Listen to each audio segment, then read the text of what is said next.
area for hundreds of years, practicing ancient Celtic ceremonies, drinking out of the skulls in the name of the Trinity. I really don't want to. I don't think it's a good idea. Yeah, we're going to spend the night there. No, we're not. Why are you smiling? It's not. This isn't a game. Cyclone, gale 8, storm 10. Yeah, but it's not a storm yet, is it? This is us right here. It's a big wall of black. It's a storm! Oh my god.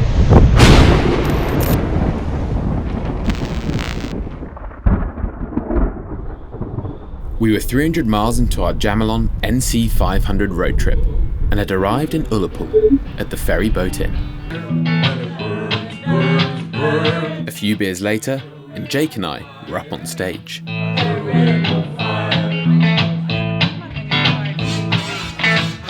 But when we told our new bandmates our travel plans for the following day, ascending Britain's steepest road, Mr. Johnny Cash had a warning. There's a storm brewing through tomorrow. What does the forecast say, James? Cyclone, gale 8, storm 10, rough or very rough, becoming high or very high. But as rough as it gets. God, this looks outrageous. Yellow warning issued for the UK. But as we discussed the incoming storm, an eerie silence fell over the pub. At the top of the, just at the top of the old churchyard, there's a place where they used to bury suicides because they weren't allowed to be buried in consecrated ground or in view of the sea. And people have been going to this area for hundreds of years and digging up the skulls of the victims and practicing ancient Celtic ceremonies, drinking out of the skulls in the name of the Trinity, 3 drinks out of it, and it's a cure for life. Addressing the silent pub, this local told us of an ancient ritual site on our route tomorrow that was thought to have once been protected by an evil wizard, Cassan Bood, who would take the form of a stag and attack travellers in the nearby streams and lakes. Sounding like nothing more than pub gossip, we decided to investigate this further. There were numerous articles and historic records to back up everything he was saying. Hundreds of years ago, unfortunate victims of suicide weren't granted equal burial rights. If you committed suicide, you weren't allowed to be buried in the local graveyard or within sight of the ocean. One unfortunate victim, married to the son of this dark wizard, was buried in marshland, and during heavy rain, a skull would rise to the surface. Using this skull as a vessel, people would drink from a certain stream and speak an incantation, believing it would cure diseases, epilepsy, and even madness. Apparently, this ritual was still practiced up until recently. However, instead of using a skull, they would bring their own vessels to the site. The pub returned to its usual atmosphere, but I was keen to find out more. The man told us of how he had found the actual stream where this ritual took place, indicated by an old red teapot and similar vessels which people had used to drink the water. He and his friends took one of these vessels from the site, but after bringing it home, they started to feel ill and experience bad luck. Believing that they had been cursed, they went back a few days later, hoping to return what they had taken. But for all their searching, they were unable to find the stream. Despite my obvious fear and discomfort, the more we learned, the more the boys wanted to visit the site. This was beginning to feel like the start of a horror movie. We've also been told there's a storm coming in tomorrow. There's a local weatherman that's told us online to batten down the hatches. And then the performer came over and told us, don't stray off the path. Like, this is all legit. I'm shitting myself because these two pricks are wanting to go to and see it tomorrow. Don't waste mine. It's not. This isn't a game. Like, well, I don't understand why we're going. It's supposed to be coming here to have fun, and you're forcing. With Jake's fear of the supernatural, Paul and I decided to have a little fun. Yeah, we're going to spend the night there. No, we're not. We're going up the. We're not. We're going to spend the night. No, because we're going to go up the Bealach. With something like this, we can't spend the night. Yeah, we have to spend the night. No. Okay. I'm not going, Paul. You're not going? Turn this off. Is this off recording? Yeah. I really don't want to. I don't think it's a good idea. You've got to conquer those fears, Jake. It's not a fear. It's not a fear. Like height, I'll conquer heights. James I'm and not I going are to conquer scared. my fear of the irrational and. The irrational, exactly. It's irrational. It's not because it's grounded in history.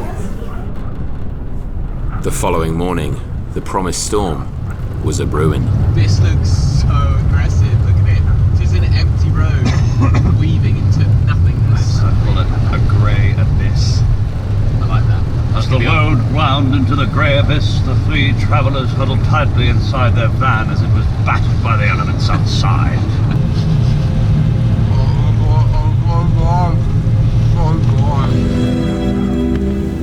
We followed the old man's instructions and arrived to Annat.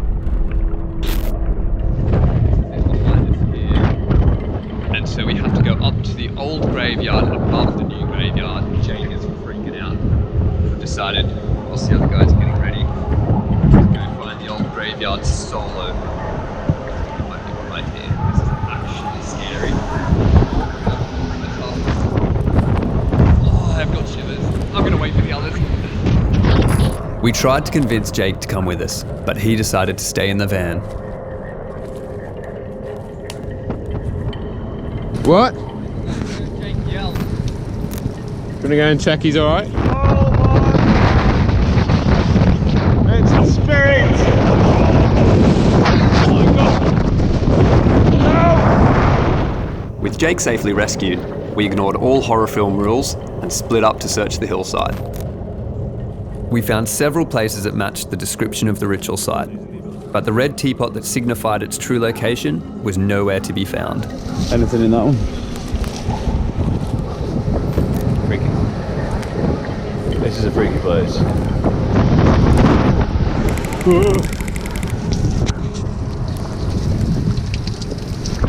know if this is it. Kind of like what the guy described. Oh! I mean, this is a big crack in a rock with a load of running water. We'd been searching for hours with no luck, so decided to call it a day. However, just as we were about to leave, Oh my god. James! Holy shit.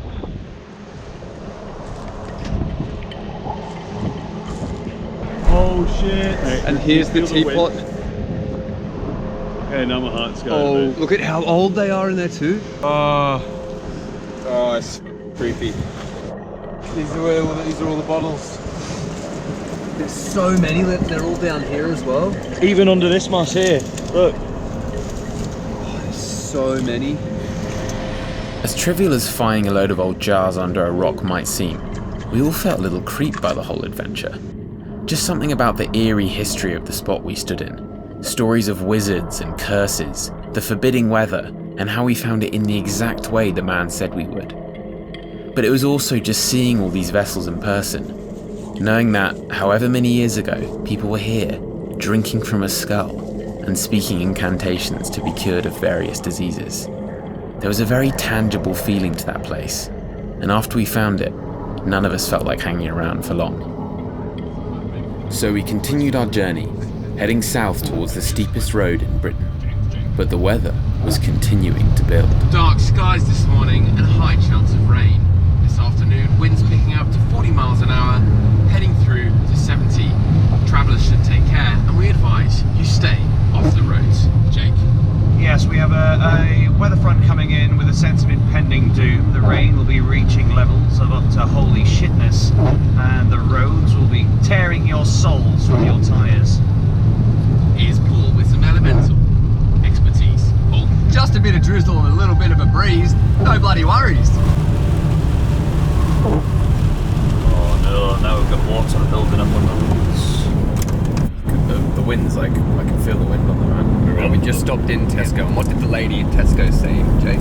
I was like, do you think this weather's going to get any worse? And she goes, oh, it's rare that I've seen the weather on the Bealach road so violent. And I went, well, good day. Well, that's where we're going. That's where we're off to. Thank you for my water and the confidence. Boy, that's getting heavier. Yeah, but it's not a storm yet, is it? This is us right here. Lovely. And it's a big wall of rock out there. Jesus Christ. Whoa. Slow down. Oh my god. And it's really coming down out there. Fuck. Whoa. It's really windy. It's too dangerous to move on. We're literally floating left to right. These camera movements are not an exaggeration. It's so windy. Oh. He's running cold over that straight.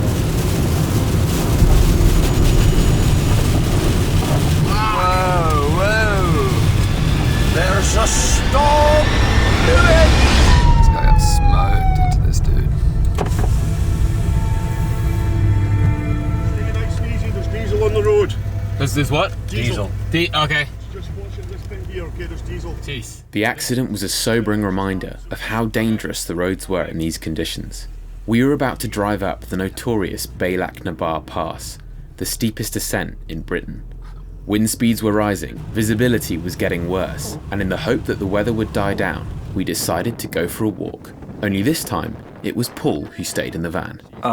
James, that's because you literally locked me inside and I couldn't get out to come join you guys. Hello, darkness, my old friend. Well, Australians hate rain anyway. Hey! This is aggressive! Gandalf! We must turn back! Oh! It's the Isle of Skye! Good down! Welcome to Scotland! After half an hour of shouting Lord of the Rings quotes into the rain, Jake and I agreed we'd had our fair share of the storm, and it was time to continue our quest over the steepest road in Britain. Road to Applecross. This road rises to a height of 2,053 feet with gradients 1 in 5 and hairpin bends. Not advised for learner drivers, very large vehicles or caravans. Great, we're in a caravan. After first mile. Oh, and then this sign says, road normally impassable in wintry conditions. High snow risk. Off we go!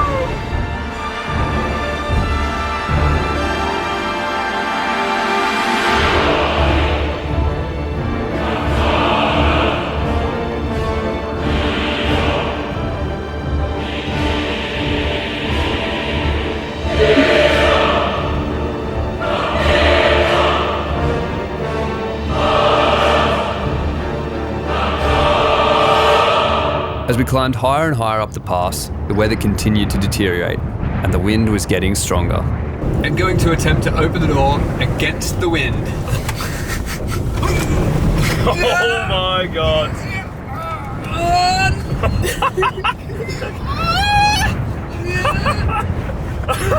Oh, get back in here! Oh, man, stuck. Stuck. Oh my god. Oh, Jesus. Wow, okay, so that way's no go.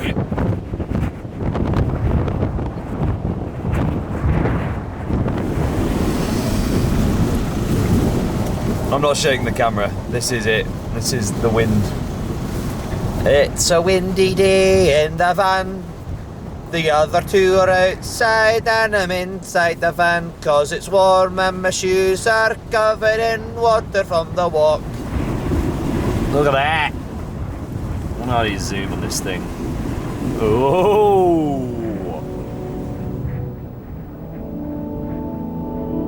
Finally, after hours of driving through the storm, we made it to the top of the pass and down into Applecross.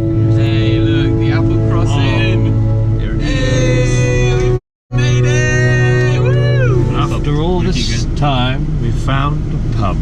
Very happy right now. I think we've earned ourselves a hot chocolate! I think we have as well. It's the most aggressive way you can shout hot chocolate. Hot chocolate! Hot chocolate! Hot chocolate! Hot chocolate! Let's just watch this well. Waves crashing. Oh, look at those birds flying in between the sunlight.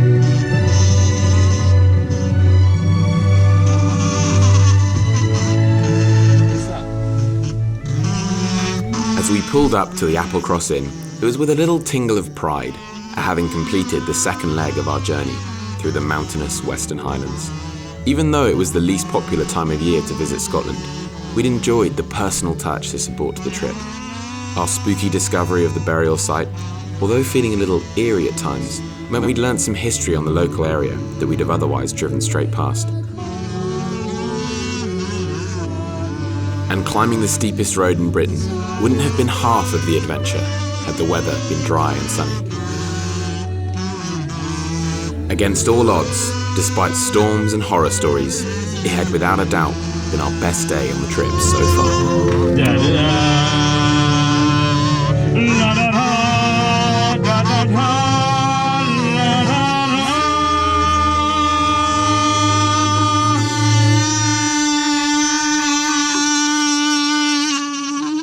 3-hour chocolate. Let's go. Let's go. The end of a long, tired day. Of a long day can only end with a long... Hot chocolate!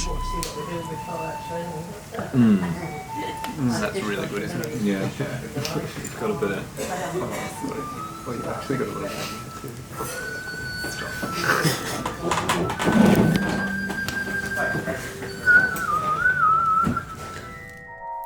Next time on Jamalon, we finish our Scottish adventure with a little detour to the Isle of Skye, as well as visiting some of Scotland's most iconic film locations. With all you Harry Potter geeks out there, we are standing in the area where Hagrid's hut was built.